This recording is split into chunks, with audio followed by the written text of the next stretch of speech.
Good morning students.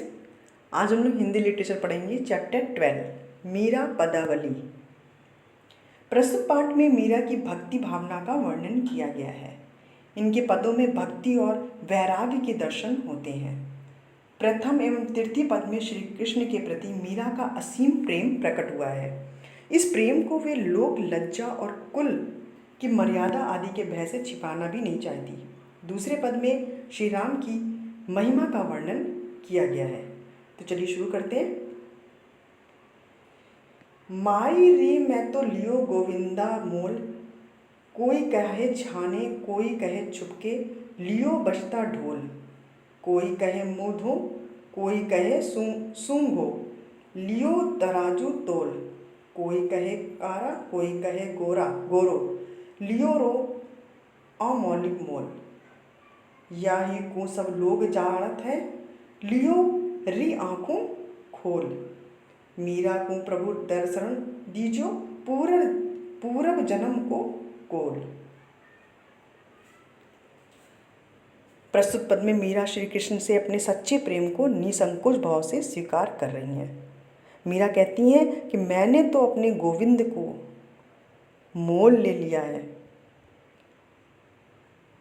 माई रे मैं तो लियो गोविंदा मोल, मीरा कहती है मैंने तो अपने गोविंद को मोल ले लिया है। लोग मेरे इस प्रेम व्यापार पर नाना प्रकार के आक्षेप करते हैं।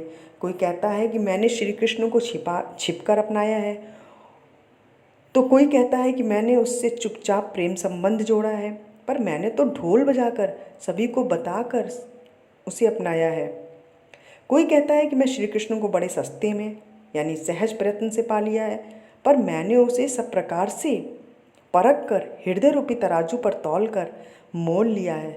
चाहे उसे कोई काला कहे चाहे गोरा, मेरे लिए तो वह जैसा भी है अमूल्य है, क्योंकि उसे हृदय जैसी मूल्यवान वस्तु के बदले खरीदा है।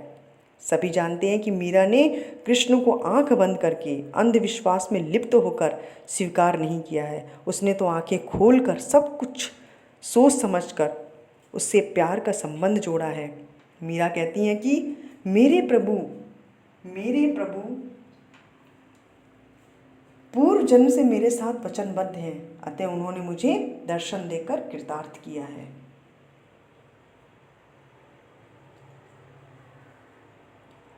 राम नाम रस पीजे, मनवा राम नाम रस पीजे, तज कुसंग सत्संग बैठी नित हरि चर्चा सुनी लीजे, काम क्रोध मद मोह लोभ को चित्त से बहाए दीजे, मीरा के प्रभु गिरधर नागर ताके रंग में भीजे। प्रस्तुत पंक्तियों में मीराबाई ने श्री राम नाम की महिमा का बखान किया है। कवित्री मनुष्य मात्र से राम यानी कृष्ण का रस पीने का आह्वान करते हुए कहती हैं कि सभी मनुष्य कुसंग अर्थात बुरे लोगों का साथ छोड़ें और सत्संग में हर रोज बैठकर कृष्ण का कीर्तन सुने। मीरा कहती हैं कि हे मनुष्य, काम क्रोध आदि को अपने शरीर से निकाल दो। मीरा के प्रभु गिरधर भले ही हैं, उनके ही रंग में अपने आप को भी भिगा लो।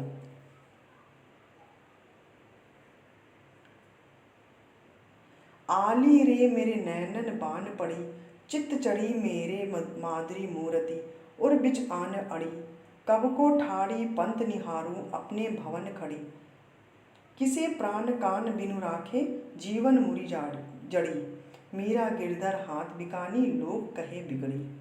प्रस्तुत पंक्तियों में कवित्री श्री कृष्ण के सुंदर रूप का वर्णन करती हैं। मीरा कहती हैं कि हे सखी, मेरे नैनों को कृष्ण की अनुपम रूप माधुर्य को निरंतर देखते रहने की आदत पड़ गई है। अर्थात कृष्ण के सौंदर्य का अनिमेष अवलोकन किए बिना अब इन आँखों से रहा नहीं जाता है। वह मधुर मूर्ति मेरे हृदय में बस गई है। उस सुंदर छवि ने मेरे मन को लुभा लिया है और वह मेरे हृदय में गड़ गई है। भाव यह है कि कृष्ण की वह मधुर मूर्ति मेरे हृदय में ऐसे स्थापित हो चुकी है कि वह निकलने का नाम ही नहीं लेती है। मैं उसकी प्रतीक्षा में जाने कब से अपने भवन में खड़ी हुई हूँ।